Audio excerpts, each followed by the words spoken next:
Well, hey-o, and welcome back. So today we've got Fire Drive and Hot Rod, the newest from Wave 3 of Titan's Returns. Now, I saw a picture of this guy, and I was kind of interested in him, and I was out doing errands, and I just happened to see this Wave 3 figure on the shelf, so I grabbed him. So let's go ahead and check out the back.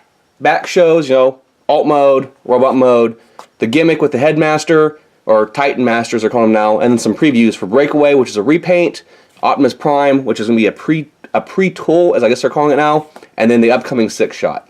So let's go ahead and get this guy open and check him out.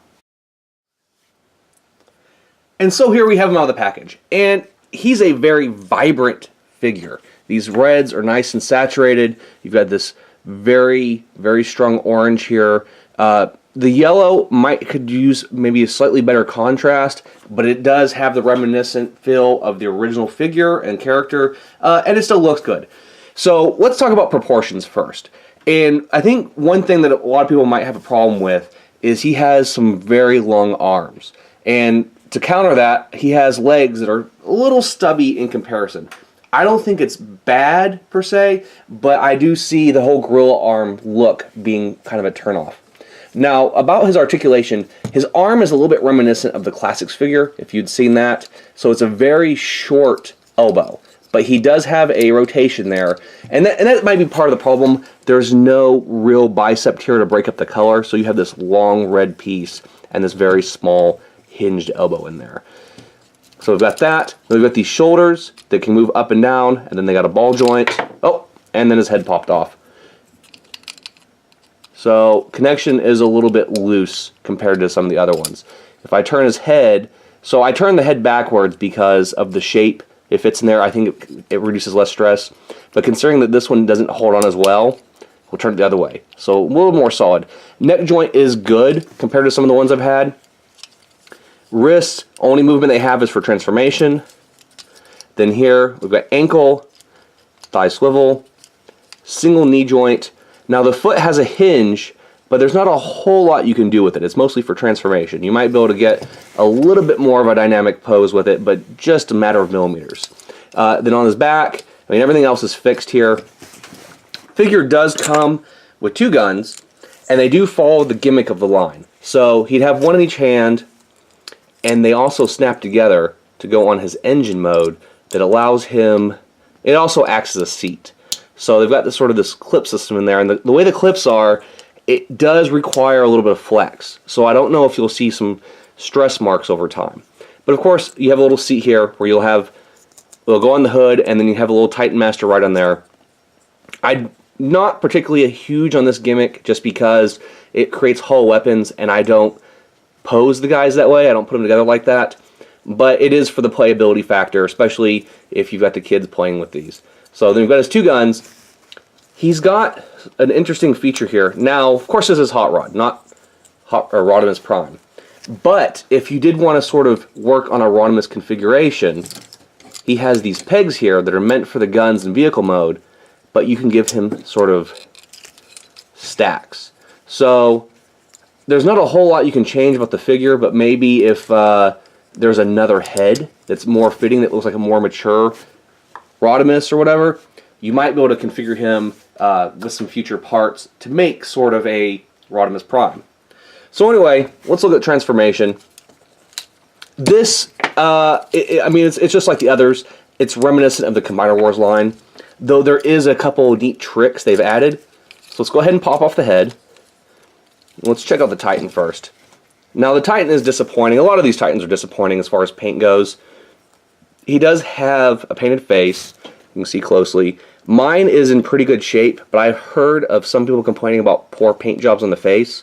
This figure does have a lot more paint than the others on the body, rather than having molded parts. Like this engine cover is painted, the spoiler is painted, and I think with any kind of scraping or fading, it's going to show through and not look as good. But you can see the Titan Master here. I mean, it's just ridiculously plain. But I'm more about the robot mode anyway, so I'm not entirely worried about it. But yeah, same articulation as all the others.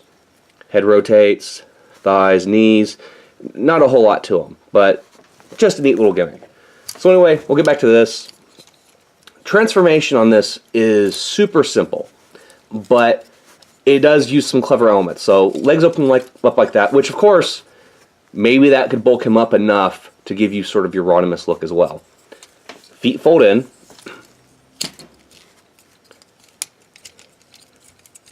And these can snap together. Now, they don't hold together super great, and I've not come up with the best trick for transformation, but I do think holding out to turn those until later might help with the arms, because the arms are a little tricky because of clearance. So rotate the waist, which is, this one's got a super tight waist, and the chest moves up.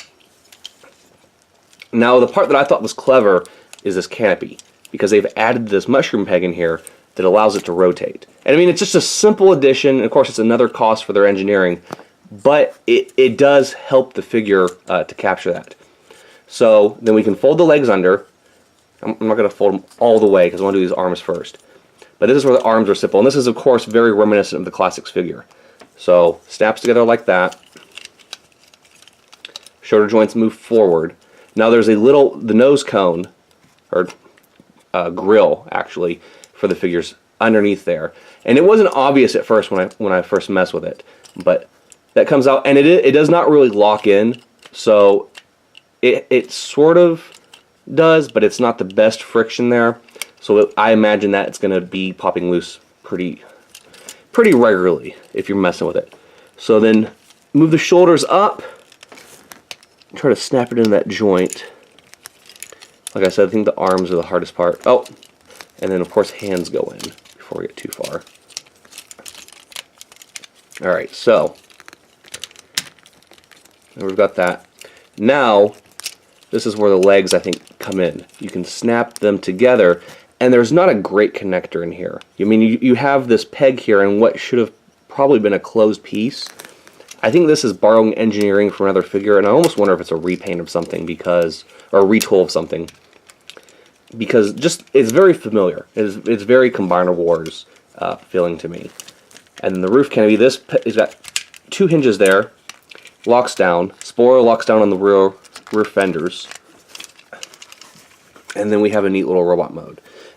Perhaps wheels being painted would have been a nice touch, and maybe the Takara version will have some better paint apps and whatnot. So, but he rolls okay. Canopy opens up.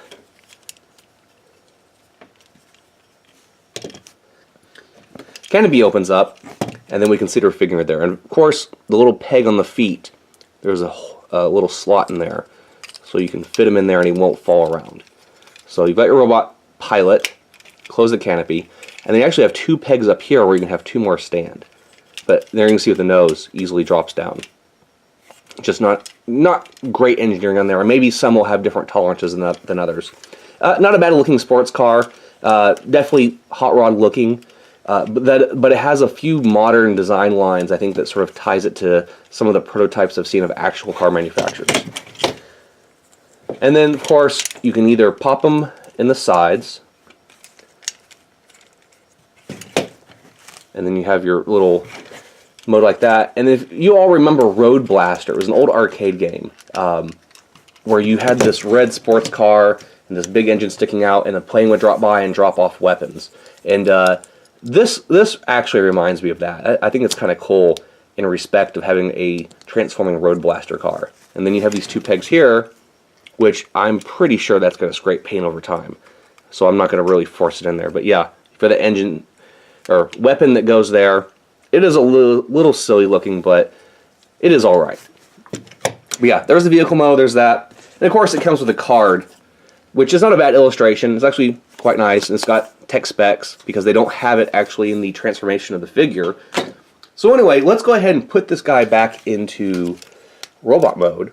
And with him back in robot mode, you can see him with rest line. He's actually the tallest out of all these. Even if you don't count the shoulders, I think the head size is about the same, but the shoulders are definitely taller. And he does look good with the line. I don't think he's still my favorite out of the lines with some of the flaws I've mentioned, but he's still a sharp-looking figure. Interesting, simple, fun transformation. Of course, the Headmaster gimmick is really cool.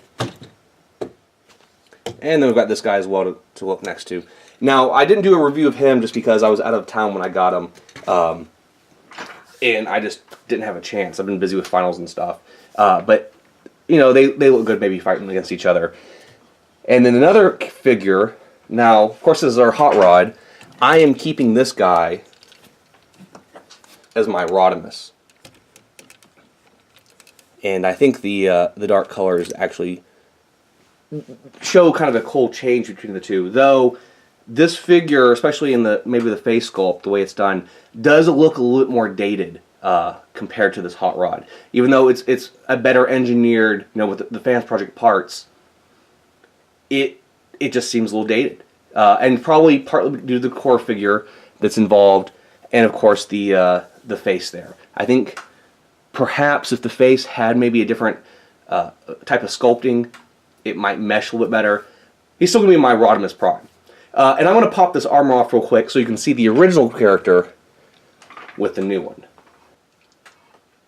And here we have them next to each other in their just plain Hot Rod modes. And what I'm going to say immediately, I mean, they are two different figures. There are a lot of things I prefer about this figure. The plastic feels a little bit nicer. It's not that this plastic feels bad, it's that there's something about this plastic that does feel better. Of course, that chest paint detail is a little bit nicer, as is the rest of the paint details. It is a little bit smaller a figure, and it does share some of the same engineering. The elbow is terrible on this figure, even though they're reminiscent. This one is slightly improved as far as that goes. The proportions are a little bit better on the original, but of course this is a new line, new gimmick. But if you're looking for your sort of definitive Hot Rod, as far as a classic line goes, I think they both fit, though this one has a little bit nicer of aesthetic in some respects, where this one, of course, looks modern, is very bright, very vibrant.